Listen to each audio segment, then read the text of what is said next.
అందం మనం చూడొచ్చు.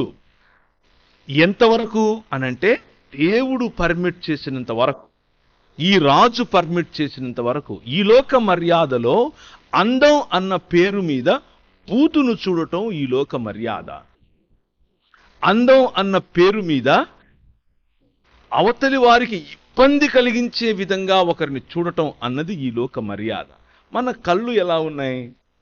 మన శరీరానికి దీపమైన ఈ కళ్ళు దేవుని చేత పిలువబడిన, దేవుని ముఖకాంతిలో జీవించేటటువంటి సమాజమైన మీ కళ్ళు వేటిని చూస్తున్నాయి? దేన్ని చూస్తే ఆశపడుతున్నాయి?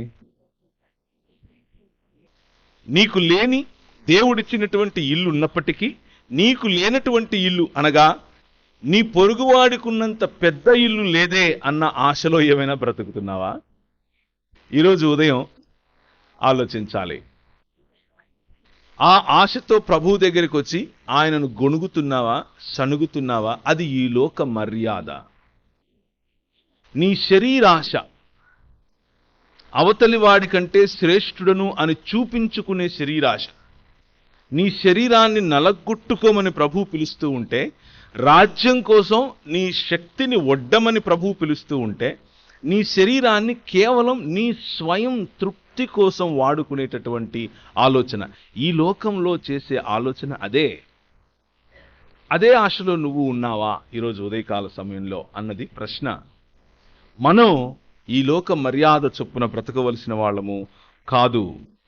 ఈ లోక మర్యాద కాదు. మన మార్గము యేసు క్రీస్తు యొక్క మార్గము. మనం పిలువబడినటువంటిది మతంలోనికి కాదు, మార్గములోనికి, ఒక జీవన విధానంలోనికి. అది కింగ్డమ్ వే అనగా దేవుని రాజ్యమునకు సంబంధించిన మార్గములోనికి మనం పిలువబడ్డాం. అపోస్తలుల కార్యము 9వ అధ్యాయం. అపోస్తలుల కార్యములు 9వ అధ్యాయం 2వ వచనం. ఈ మార్గమందున్న పురుషులైనను స్త్రీలనైనను కనుగొనిన ఎడల వారిని బంధించి యెరూషలేమునకు తీసుకుని వచ్చుటకు దమస్కులోని సమాజముల వారికి పత్రికలిమ్మని అడిగాడు. ఎవరు? సౌలు. ఈ మార్గమందున్న వారిని.